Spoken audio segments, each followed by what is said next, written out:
இரண்டாவது சகோதரர்களே, இந்த நியமத்துக்களை நாம் மனிதனுடைய அடிப்படையில் தெரிந்த நியமத்துக்களையும் உணராமல் இருக்க வாய்ப்புண்டு, தெரியாத நியமத்துக்களையும் தெரிந்து கொள்ளாமல் இருக்க வாய்ப்புண்டு என்பதனால் இறைவன் ஒரு சுன்னா வைத்திருக்கிறார்.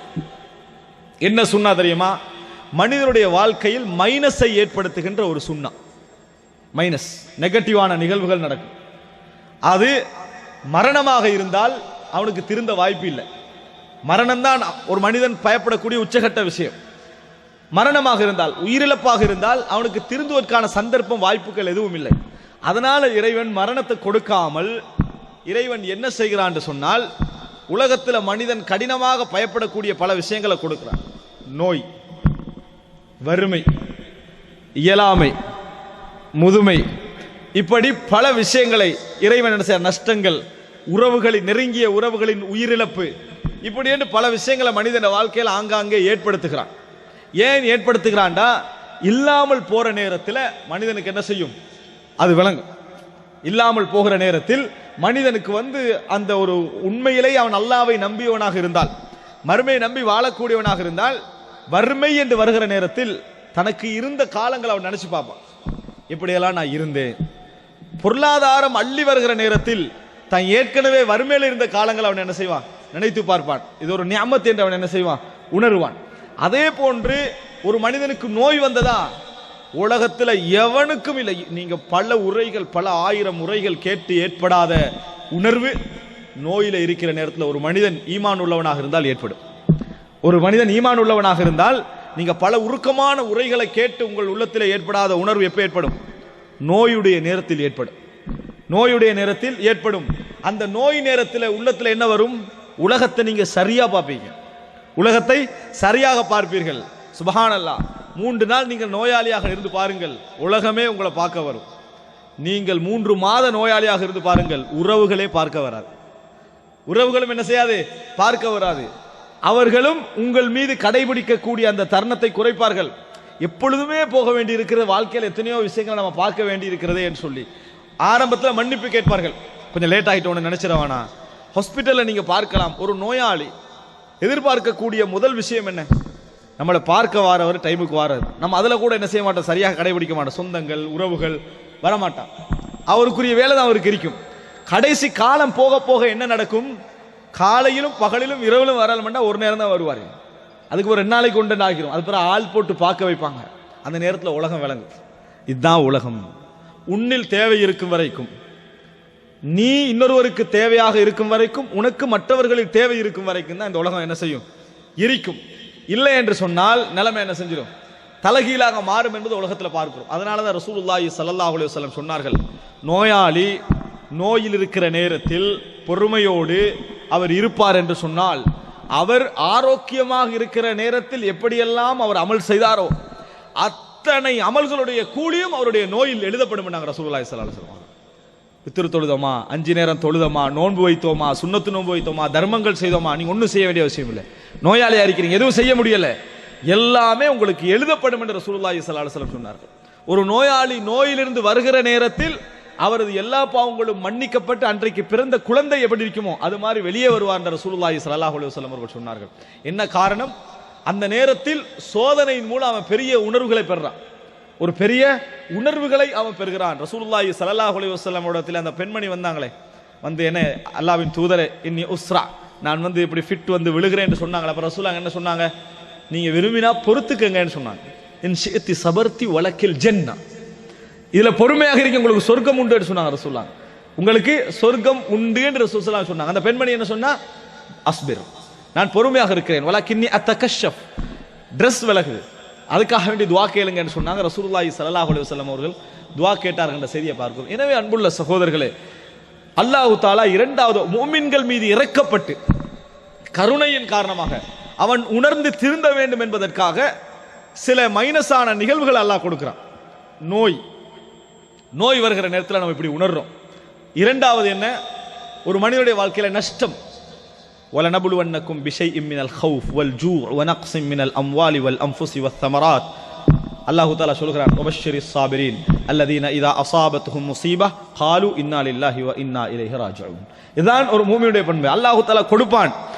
அந்த சோதனைகள் வருகிற நேரத்தில் ஒரு மனிதன் வறுமையில விழுறான்னு வைங்களேன், இந்த உலகத்துல வறுமையில விழுந்தால் அல்லாஹு தஆலா உங்களை தண்டித்தான் அர்த்தமும் அல்ல, செல்வத்தை கூட தந்தான்னு சொன்னா உங்களை கவனிக்கிறான் அர்த்தமும் அல்ல. அல்லாஹு தஆலா இரண்டு நிலையிலும் நீங்கள் முஃமினாக இருந்தால் நன்மையை நாடுகிறான். பணம் கிடைக்கிற நேரத்தில் நீங்க நன்றி செலுத்துகிறீர்களா, வறுமை வருகிற நேரத்தில் நீங்கள் இறைவனை சிந்திக்கிறீர்களா என்றுதான் இறைவனுடைய. அதனால தான் அல்லாஹு தஆலா சொல்லி காட்டுகிறான் குர்ஆனிலே, வஅഖذناهم بالبأساء والضراء لعلهم يضرعون. அவர்களை நாம் கஷ்டங்களையும் துன்பங்களையும் கொண்டு பிடித்தோம். யார? ஃபிர்அவுனையும் அவர்கள் சமுதாயத்தினரை கஷ்டங்களையும் துன்பங்களையும் கொண்டு பிடித்தோம். எதற்காக பிடித்தோம் தெரியுமா? தண்டனை அல்ல. லஅல்லஹும் யضرعون, பணிந்து வருவார்கள் என்பதற்காக. பணியட்டும், எனக்கு மேல ஒரு சக்தி இருக்கிறது என்று உணரட்டும், எனது பலம் வெறும் பலகீனம் தான் என்று உணரட்டும் என்பதற்காக அல்லாஹ் கொடுக்கிறான். அந்த நேரத்தில் நீங்க நியாமத்தை உணர்வீர்கள், அல்லாஹ்வுடைய நியாமத்தை உணர்வீர்கள். ஆரோக்கியம் என்றா என்ன, வசதி என்றா என்ன, அப்படி என்பதை உணர்வீர்கள் என்பதற்காக நம்ம பிடிக்கிறோம் என்று அல்லாஹ் தஆலா சொல்லி காட்டுகிறான். அன்புள்ள சகோதரர்களை, வியாபாரத்தை நம்ம நஷ்டம் அடைகிறோம். வதிஜாரத்துன் தக்ஷவுன கசாதஹா, வதிஜாரா தக்ஷவுன கசாதஹா, எந்த வியாபாரத்துடைய நஷ்டத்தை நீங்கள் பயப்படுகிறீர்களோ அப்படின்னு அல்லாஹ் தஆலா நஷ்டத்தை பயப்படுவதா மனிதனுடைய வியாபாரம். அல்லாஹ் தஆலா சொல்றா, அதிலே நாம் என்ன செய்வோம்? நக்ஸிம் மினல் அம்வால், நஷ்டத்தை கொடுப்போம், நஷ்டத்தை நாம் கொடுப்போம். திருந்தி வாரானான்னு பார்க்க, உணர்கிறோமா என்று பார்க்க. ஒரே சிச்சுவேஷன் ஆயிக்கும். சீசன் பிசினஸை எதிர்பார்த்திருப்பான், கொண்டு கொட்டி இருக்கும். அதே சீசனை எதிர்பார்த்து அடுத்த தடவைக்கு அங்கே போடுவான். எல்லாம் அதே சூழல் தான், அதே ஆட்சி தான் இருக்கும். நஷ்டத்தில் விழுவான். நஷ்டத்தில் என்ன செய்வான்? விழுவான். ரீசன் அவனுக்கு புரியாது, ரீசன் அவனுக்கு புரியாது. அல்லாஹு தஆலா என்ன சொல்றான்னா, என்னைய உணரணும், நீ எல்லாமே இதென்று வாழக்கூடாது, நான் இருக்கிறேன் என்பதை உணர வேண்டும் என்பதற்காகத்தான் உன்னை சோதிக்கிறேன். உன்னோட எந்த கோபத்திலையும் அல்ல என்பது குர்ஆனும் சுன்னாவும் எங்களுக்கு சொல்லக்கூடிய மிகப்பெரிய செய்தி. உணர்றம் இல்லை, ஒழுக்கமான வாழ்க்கையை அல்லாஹு தஆலா தந்திருப்பான். சுப்ஹானல்லாஹ். அல்லாஹு தஆலா நம்மளுக்கு தெரியாமலேயே மார்க்க உரைகளை கேட்க, குர்ஆனை ஓத, மார்க்கத்தை படிக்க எத்தனையோ பேருக்கு பெரும் சிரமமாக இருக்கக்கூடிய இந்த நிகழ்வுகளை அல்லாஹ் ஈஸியாக்கி வச்சுக்கிறான். எங்களோட உள்ளங்கள்ல அல்லாஹு தஆலா இலகாக்கி வச்சுக்கிறான். ஒரு நம்ம போய் கேட்கலாம். இலகுன்னு சொல்றது இலகுவாக கிடைப்பதை சொல்லல, எங்களுக்கு வர்றதுல உள்ளத்துல பெரிய பாரம் இல்லை. ஒரு பயானுக்கு போய் இருப்போம், ஒரு செய்தியை படிப்போம், கொஞ்சம் குர்ஆனை ஓதுவோம், அல்லது ஒரு செய்தியை கேட்போம், இடத்துல எங்களுக்கு அல்லாஹ் உள்ளத்துல பாரம் தரல அப்படின்னு ஒரு பெரிய ஒரு ஞாபகம் செஞ்சுக்கிறான் அல்லாஹு தஆலா.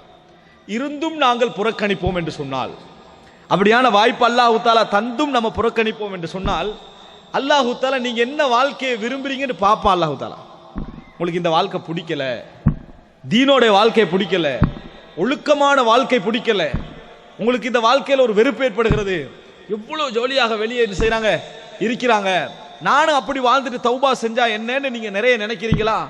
அல்லாஹு தஆலா என்ன செய்வான்னு சொன்னா, உங்களுக்கு வாழ்க்கையில ஒழுக்க கேட்ட சோதனை ஆக்கிடுவான். உங்களுக்கு ஒழுக்க கேட்ட சோதனை ஆக்கிடுவான். உங்களோட வாழ்க்கையுடைய சீரழிவை உங்களுக்கு சோதனை ஆக்கிடுவான். காரணம் என்ன? ஒழுக்க கேடு என்பது ஒழுக்க கேட்டில இருப்பவனுக்கு பெரிய ஒரு செய்தி மாதிரி வழங்கும். ஏன்டா எல்லைகள் இல்லை, எதுவும் இல்லை, எப்படியும் வாழலாம் என்பவனுக்கு பெரிய ஒரு செய்தி மாதிரி வழங்கும். ஆனா நீங்கள் ஈமானோடு வாழ்கிற நேரத்தில் உங்களுக்கு அது பெரிய செய்தி அல்ல, பாரமாகத்தான் இருக்கும். சோதனை ஆக்கிப்பட்டுட்டீங்கன்னு சொன்னால் அதுக்கு பின்னால தீன் உங்களுக்கு பெரிய கஷ்டமா விளங்கும். குர்ஆனை ஓதல் பெரிய கஷ்டமாக விளங்கும். ஆனா நீங்க எதிர்பார்த்ததை அடைவதற்கு ஒரு 10 வருஷம் போகலாம். நீங்க கேடு கட்டவராக நாம் மாறுவதற்கு டைம் எடுக்கலாம். ஆனால் அதுக்கு பின்னால தீன் பக்கம் திரும்புவது இருக்குதே, பெரிய கஷ்டமாக விளங்கும். அப்பதான் உங்களுக்கு விளங்கும் குடும்ப வாழ்க்கை என்றால் என்ன, நிம்மதி என்றால் என்ன, சந்தோஷம் என்றால் என்ன என்பதை நம்ம உணர்வோம். அன்புள்ள சகோதரர்களே, எத்தனையோ பேர் இந்த உலகத்திலே ஆன்மீகத்தை புறக்கணித்து எல்லை வரைக்கும் போய் நஷ்டப்பட்டுட்டு மார்க்கத்தை திரும்பி பார்க்கறாங்க. அப்படி திரும்பி பார்க்கிற நேரத்தில் ஹுதல்லில் முத்தகீன் என்ற வசனம் அவங்களுக்கு இனிமையாகவும் தங்கமாகவும் வழங்குது. இதுல சந்தேகம் கிடையாது, இது இறையச்சமுடையவர்களுக்கு நேர்வழி காட்டும் என்ற ஒரு பெரிய ஒரு பாடகர் அந்த வசனத்தை பார்த்த நேரத்தில் அவருக்கு உலகமே தலைகீழாக விளங்கிச்சு. காரணம் என்ன? உலகத்தையே அவர் அனுபவிச்சுட்டாரு, இதுக்கு பிறகு எதுவும் இல்லை. அந்த நேரத்தில் திரும்பி பார்க்கிறாரு, இதுதான் பெரிய ஒரு நியாமத். ஆனா நியாமத்தில் இருந்து கொண்டு நம்ம என்ன நினைக்கிறோம் தெரியுமா? ஹராமை எட்டி பார்க்கிறோம். இந்த ஹராம் நம்மளுக்கு கிடைக்காதான்னு நினைக்கிறோம், இந்த வட்டி நம்மளுக்கு கிடைக்காதான்னு நினைக்கிறோம், இந்த ஒழுக்கங்கெட்ட வாழ்க்கை நம்மளுக்கு கிடைக்காதான்னு நினைக்கிறோம், அதுல உள்ள டேஸ்ட் நம்மளுக்கு கிடைக்கலையேன்னு நினைக்கிறோம். ஆனால் நம்ம இப்ப இருக்கிறதுடைய நியாமத்தை சைத்தான் மறைச்சிடுறான். இதனுடைய நிம்மதி அல்லாஹ் தஆலா என்ன செஞ்சு செய்தான் எங்களுக்கு மறைத்து விடுகிறான். அன்புள்ள சகோதரர்களே, எனவே அதை நிஅமத் உணர்த்துவதற்காக அல்லாஹ் தஆலா என்ன செய்றான், சில பொழுதுகள் உங்களை சோதனையில தள்ளி விடுகிறான். அன்புள்ள சகோதரர்களே, அதனால் இன்னும் பல விஷயங்களை பாருங்க. முதுமை, ஒரு மனிதன் வாழ்க்கையில முதுமை அடைகிற நேரத்தில் நிறைய பேர் லைஃப்ல என்ன செஞ்சிடறாங்க, உணர்ந்துடுறாங்க. முதுமை அடைகிற நேரத்தில் நீங்கள் பார்க்கலாம், முஸ்லிம்கள்ல குறிப்பாக முதுமை அடைந்த மக்களை பார்க்கலாம். டைமுக்கு பள்ளிக்கு வந்துடுவாங்க, குர்ஆனை ஓதுவாங்க, சுன்னத் தொழுகைலாம் தொழுவார்கள். ஆனால் அவர்களுக்கு கூலி உண்டு, சந்தேகம் கிடையாது. ஆனால் அவர்கள் ஒன்றை உணர்ந்து உண்மையான முஃமின்களாக இருந்தால் நொந்து கொள்வார்கள். என்ன காரணம்? இன்றைக்கு நான் வணங்காமல் தொழாமல் இந்த இடத்திலே வேறு செய்வதற்கு எனக்கு எதுவுமே இல்லை, எனக்கு வேறு செய்யறதுக்கு எனக்கு எதுவுமே இல்லை. காரணம் என்ன? நீ விரும்பி பார்க்கின்ற காட்சி அல்ல டிவியில கூட உண்ட புள்ள பார்க்கிறது. நீ விரும்பி பார்க்கிற காட்சி அல்ல டிவியில கூட உண்ட பிள்ளை பார்ப்பது நீ விரும்பி பார்க்கிற காட்சி அல்ல. அது மாத்திரமல்ல, உன்னோட வந்து பேசுறதுக்கு யாருக்கும் டைம் இல்லை. நீ சொத்தெல்லாம் எழுதி முடிச்சுட்ட, உன்னோட பேசியிருக்கணும்னு எந்த அவசியம் அவங்களுக்கு இல்லை. இன்னும் சொல்ல போனா, நீ அழைப்புக்கு பதில் சொல்றதுக்கு உன் வீட்டில் யாரும் இருக்க மாட்டாங்க, எவ்வளவு மரியாதை கொடுத்திருந்தாலும் சரி. என்ன காரணம்? நீ இப்ப சுமை. ஒரு காலத்துல நீ தான் சுகம், ஆனால் இப்ப நீ சுமை. இந்த நேரத்தில் உனக்கு எது இன்பமா விளங்கும்? பள்ளிக்கு வந்து தொழுவது, குர்ஆனை ஓதுவது, அது மட்டும் இன்பமா விளங்கும். அல்லாஹ் எங்க இடத்துல எதிர்பார்த்தது என்ன தெரியுமா? இது இந்த உலகத்துடைய சுகமெல்லாம் உன்னை சூழ இருந்ததே, அப்ப இன்பமாக இருந்திருக்கணும். அல்லாஹ்வுடைய வணக்க வழிபாட்டிலே வளர்ந்த ஒரு இளைஞன், ஒரு மனிதன் ஹதீஸ் சொல்லல, ஒரு இளைஞன். அவனுக்கு இளம் வயதில் என்ன செய்திருக்கணும்? பாரமாக இருக்கும். இளம் வயதை பொறுத்த வரைக்கும் உலக சுகங்கள் எல்லாம் சூழ்ந்திருக்கக்கூடிய நேரம். அந்த நேரத்தில் அவனுக்கு அதுதான் தேவை என்று இருக்கும்.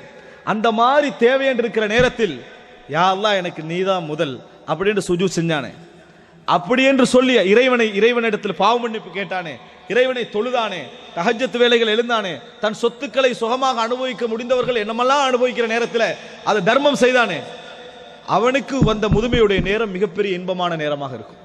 அந்த முதுமையுடைய நேரம் உச்சகட்டமாக இருக்கும். அன்புள்ள சகோதரர்களே, அல்லாஹு தஆலா ஒரு நாளும் கஷ்டத்தோடு செய்யக்கூடிய நல்ல வேலைகளையும் செய்தே ஆக வேண்டும் என்ற சூழலில் செய்யப்படுகின்ற நல்ல வேலைகளையும் சமமாக்க மாட்டான். அல்லாஹு தஆலா சொல்கிறானே, அதாவது யாரெல்லாம் மக்கா வெற்றிக்கு முன்னால் செலவழித்தார்களோ, யாரெல்லாம் மக்கா வெற்றிக்கு முன்னால் தர்மம் செய்தார்களோ, போராடினார்களோ, அவர்களும் மக்கா வெற்றிக்கு பின்னால் போராடினார்களோ, செலவழித்தார்களோ, அவர்களும் சமமாக மாட்டார்கள், சமமாக மாட்டார்கள். வகுல்லம் வஅதல்லாஹுல் ஹுஸ்னா, ஆனால் எல்லோருக்கும் இறைவன் நல்ல கூலியை வாக்களிக்கிறான், சமமாக மாட்டார்கள். ஏன்? இந்த முஹம்மத் வெற்றி பெறுவாரா இல்லையான்றதை விட்டு, அவர் உயிர் தப்புவாரா இல்லையா என்ற காலத்தில் சொத்துக்களை கொண்டு வந்து குவிச்சு உயிரை கொடுக்கிறதுக்கு போராடினவர்கள்.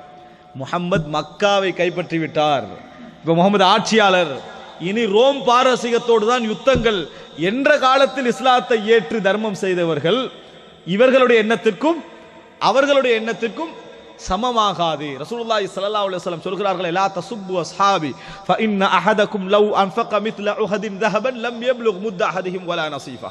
நீங்கள் என் தோழர்களை ஏச வேண்டாம். உங்களில் ஒருவர் உஹது மலையளவுக்கு தங்கம் இருந்து செலவழித்தாலும் என் தோழர்களுடைய தர்மத்தின் அளவை கைப்பிடி அளவுக்கு இருந்தாலும் கூட நீங்கள் அடைந்து கொள்ள மாட்டீர்கள் என்று சொன்னது யாருக்கு? எங்களுக்கு மட்டுமல்ல, மக்கா வெற்றிக்கு பின்னால் இஸ்லாத்தை ஏற்றார்களே அவர்களுக்கும் சேர்த்து. காலித் இப்னு வலீத் ரலியல்லாஹு அன்ஹு அவர்கள் ஒருவரோடு சண்டை பிடித்து விடுகிறார், சர்ச்சைப்பட்டு விடுகிறார். காலித் இப்னு வலீத் ஏசி விடுகிறார்கள். அப்பொழுதுதான் ரசூல் ஸல்லல்லாஹு அலைஹி வஸல்லம் இந்த செய்தியை சொன்னார்கள். அவ யாருக்கு சொல்றாங்க? காலித் இப்னு வலீதுக்கும் சேர்த்து சொன்னார்கள் ரசூலுல்லாஹி ஸல்லல்லாஹு அலைஹி வஸல்லம். அப்படி என்றால் அந்த போராட்டம், அந்த கஷ்டம், அல்லாஹ் குர்ஆன்ல சொல்றான், அல்லதீன தபஊஹு ஃபீ ஸாஅத்தில் உஸ்ரா. எத்தனையோ பேருடைய உள்ளங்கள் வழிதவர போகின்ற நேரத்தில் அந்த நபியை கஷ்டமான சூழ்நிலையில் ஃபாலோ பண்ணினார்களே, அவர்களுக்கு அல்லாஹு தஆலா பாவங்களை மன்னித்து விட்டான். அல்லாஹு தஆலா குர்ஆனிலே வாக்களிக்கிறான். எனவே அன்புள்ள சகோதரர்களே, அல்லாஹு தஆலா எங்களுக்கு தந்த இந்த இளமை என்ற இந்த காலப்பகுதி எங்களுக்கு எல்லாவற்றையும் செய்ய முடியும், எல்லாவற்றையும் அனுபவிக்க முடியும், எல்லா விஷயத்திலும் எங்களுக்கு ஈடுபட முடியும் என்ற காலத்தில் நாம் ஒரு ஹராமை தவிர்த்தால், ஒரு கெட்ட உணர்வை தவிர்த்தால், அதில் ஒரு போராட்டம் இருக்கும், அதில் ஒரு கஷ்டம் இருக்கும். ஆனால் தவிர்த்தால் நிச்சயமாக அல்லாஹ் ரப்புல் ஆலமீன் நீங்கள் முதுமையிலே செய்யக்கூடிய ஒவ்வொரு அமல்களுக்கும் பெரிய கூலி அல்லாஹ் என்ன செஞ்சிருப்பான், வைத்திருப்பான். சொர்க்கத்தை பொறுத்தவரைக்கும் ரசூலுல்லாஹி ஸல்லல்லாஹு அலைஹி வஸல்லம் சொன்னார்கள், ஒரு மன்சிலாவில் உள்ளவர்கள், ஒரு தரத்திலே உள்ளவர்கள் இன்னொரு தரத்திலே உள்ளவர்களுக்கும் இடையில் எப்படி வித்தியாசம் இருக்கும் தெரியுமா? ரசூலுல்லாஹ் சொன்னாங்க, எப்படி இந்த உலகத்திலே இருந்து சுரையா என்ற நட்சத்திர கூட்டத்தை நீங்கள் ஒரு தூர பார்க்கிறீர்களோ அந்த வித்தியாசத்தை நீங்கள் உணர்வீர்கள் என்று ரசூல் ஸல்லல்லாஹு அலைஹி வஸல்லம் சொன்னார்கள். அப்பொழுது நபித்தோழர்கள் கேட்டார்கள், அல்லாஹ்வின் தூதரே, அது நபிமார்களுடைய அந்தஸ்தா? நம்ம பார்க்கிறோமே சொர்க்கத்தில், அப்படி நபிமார்களுடைய அந்தஸ்தான்னு கேட்டார்கள். இல்லை, ரசூலுல்லாஹி ஸல்லல்லாஹு அலைஹி வஸல்லம் சொன்னார்கள், அல்லாஹ்வை ஈமான் கொண்டு உண்மையாக வாழ்ந்த மனிதர்களுடைய அந்தஸ்து என்று சொன்னார்கள். உண்மையாக வாழ்ந்த மனிதர்களுடைய அந்தஸ்து. அப்படி என்றால் சொர்க்கத்தில் கூட எமக்கு முன்னால் அமல் செய்து கஷ்டப்பட்டு உழைத்து இளமை வயதை அல்லாஹ்வுடைய பாதையில் செலவழித்தவர்களுக்கு இருக்கக்கூடிய கூலி வெறும் முதுமையில் மட்டும் இறைவனை நினைத்தவர்களுக்கு கிடைக்காது. அவர்களுக்கு கூலி உண்டு, சமமாக மாட்டார்கள் என்பதை அந்த செய்தி எங்களுக்கு சொல்வதை நாங்கள் பார்க்கிறோம். அப்படி என்றால் அன்புள்ள சகோதரர்களே, ஒருவர் காலம் ஃபுல்லாக சுன்னத்து தொழுகிறார், அவர் இன்னொரு வழியின் மூலம் வேண்டுமென்றால் அந்த சுன்னத்து தொழுகை அடைந்து கொள்ளலாம், இன்னொரு வழியில் இன்னொரு அமலின் மூலம் அடைந்து கொள்ளலாம். ஆனால் இந்த சுன்னத்து தினமும் தொழுதாரே ஒருவர், அவருடைய அமலை விட்டு விட்டு தொழுதவர் ஒரு நாளும் அடைய முடியாது என்பதை புரிந்து கொள்ள வேண்டும். அப்படி என்றால் அல்லாஹு தஆலா முதுமை எங்களுக்கு ஒரு சோதனையை தருகிறான். அட்லீஸ்ட் முதுமையை உணர்ந்தாவது இவர் மாற வேண்டும், முதுமையை உணர்ந்தாவது இவர் திருந்த வேண்டும் என்கின்ற ஒரு நிலை அல்லாஹு தஆலா தருகிறான். அன்புள்ள சகோதரர்கள், இப்படி இரண்டாவது இறைவன் செய்யக்கூடிய விஷயம் அது. அல்லாஹு தஆலா குர்ஆனிலே மக்கத்து காஃபிர்கள் குறைஷிகளை பார்த்து கேட்கிறான், எத்தனை அத்தாட்சிகள் அவர்களை சூழ போய்கொண்டே இருக்கின்றன, வஹும் அன்ஹா முஅரிதுன், அவர்கள் அதை விட்டு புறக்கணித்தவர்களாகவே இருக்கிறார்கள், காஃபில்களாக உணராதவர்களாகவே இருக்கிறார்கள். அப்படி என்றால் சோதனை நம்மளை சுத்தி போகும், கிராஸ் பண்ணி போகும், நம்ம அதை ஒரு சோதனையாகவே நினைக்க மாட்டோம். எங்களுக்கு அல்லாஹ் ஃபீல் பண்ணத்தான் அதை தந்தான், திருந்தத்தான் தந்தான்னு நினைக்க மாட்டோம். அன்புள்ள சகோதரர்களே, அப்ப இரண்டாவது விஷயம், இறைவன் நிஅமத்துக்களை என்ன செய்கிறான், உணர்த்துவதற்காக சோதனைகளை தருகிறான். நிஅமத் உனக்கு இருக்குது அப்படி என்பதை உணர்த்துவதற்காக சோதனைகளை தருகிறான்.